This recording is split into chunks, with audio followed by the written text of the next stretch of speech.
everyone. I hope you all are good, happy, safe and motivated. So, on which topic we will talk today? Today I will tell you a story. ठीक है, मैं आपको एक आज story सुनाती हूँ.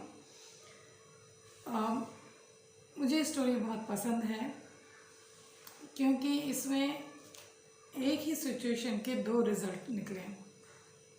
ठीक है, आप भी सुनिए. After that we will talk. Okay, so ये स्टोरी है दो सगे भाइयों की. दो सगे भाई थे. उनके जो फादर थे वो अल्कोहलिक थे, शराबी थे, तमाशा करते हैं जैसे शराबी करते हैं. तो ऐसी एडवर्स कंडीशन में उनका बचपन बीता. उनके फादर उनका केयर नहीं करते थे. छोटी छोटी नीड उनकी पूरी नहीं होती थी. उनकी मम्मी ने कैसे उनको पाला पोसा, ये सब वो जानते थे, वो देखते थे. बच्चे बहुत समझदार होते हैं और आजकल के बच्चे तो कुछ ज़्यादा ही समझदार हैं.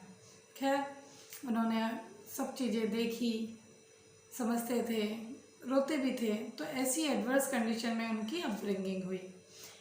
दोनों बड़े हुए. उनमें से एक भाई IAS ऑफिसर बना, लेकिन दूसरा भाई एज हिज फादर, बिल्कुल अपने फादर जैसा.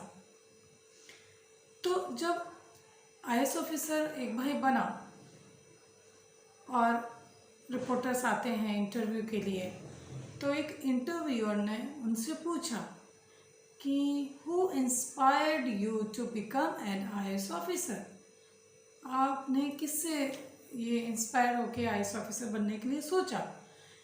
तो वो जो IAS ऑफिसर था उसने कहा कि मेरे फादर ने मुझे इंस्पायर किया to become an IAS officer.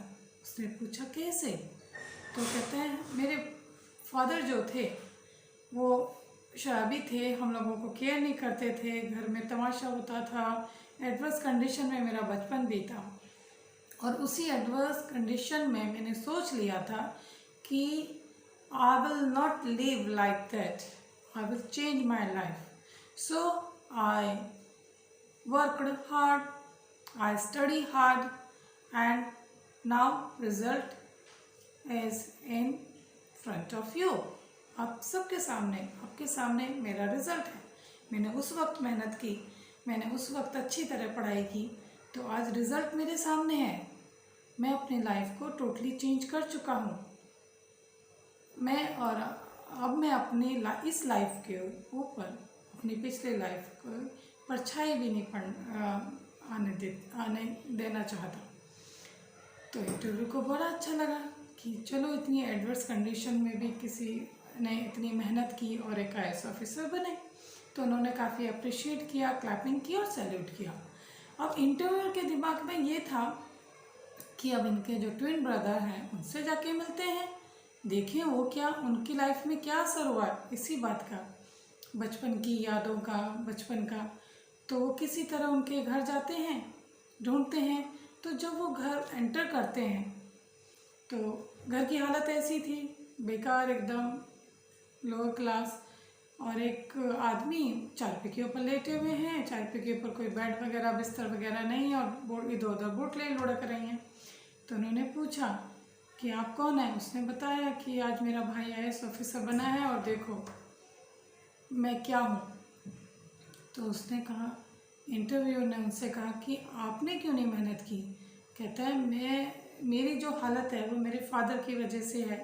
मैंने अपने फादर को हमेशा ऐसी हालत में देखा और आज अपने फादर की वजह से मेरी भी हालत ऐसी ही है. तो उसने ये कहा कि ये तो गलत है. जब आपका भाई आप अपनी लाइफ को चेंज कर सकते हैं तो आपने क्यों नहीं की?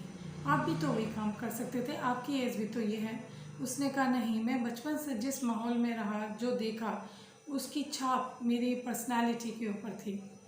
तो बस मैं बिल्कुल अपने फादर जैसा बन गया हूँ, बिल्कुल अपने बाप के जैसा. तो फ्रेंड्स, देखा आपने, दो सगे भाई एक ही कंडीशन में जिनकी अपब्रिंगिंग हुई, लेकिन रिजल्ट अलग अलग, only because of the attitude. जो IAS ऑफिसर वाला भाई था, उसका एटीट्यूड पॉजिटिव था।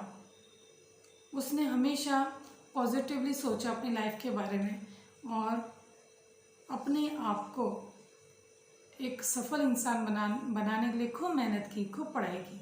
लेकिन दूसरी तरफ वो भाई जो खुद भी ऑफिसर बन सकता था, लेकिन उसने कभी कोशिश नहीं की। हमेशा अपनी गलतियों के लिए, अपनी सिचुएशन के लिए दूसरों को ब्लेम किया। बस मैं इतना कहना चाहती हूँ कि कंडीशन चाहे कैसी भी हो, हमारा एटीट्यूड डिटरमाइन करता है हमारा फ्यूचर। हम कितने भी बुरी कंडीशन में रहें, आज कितने भी दुख झेल रहे हो, हमारा एटीट्यूड हमारा फ्यूचर डिसाइड करता है। हमारी हैबिट्स डिसाइड करती है हमारा future. Please, if you have any bad habit, change it. At least try to change it. कोशिश तो करिए चेंज करने की। जब आज आप अच्छा करेंगे, बुरी आदतें छोड़ेंगे, तो फ्यूचर मस्ट बी ब्राइट। ठीक है? Don't think negative. कभी भी नेगेटिव नहीं सोचना चाहिए, पॉजिटिव सोचना चाहिए। And one more thought, please, this is your life, you can change it, only you can change it, nobody will come to change it for you. You can change your life for you. Okay, so I hope you like. If you like or if you don't like, say in comment box. Okay, stay positive, stay happy, and always smile like flowers. Bye.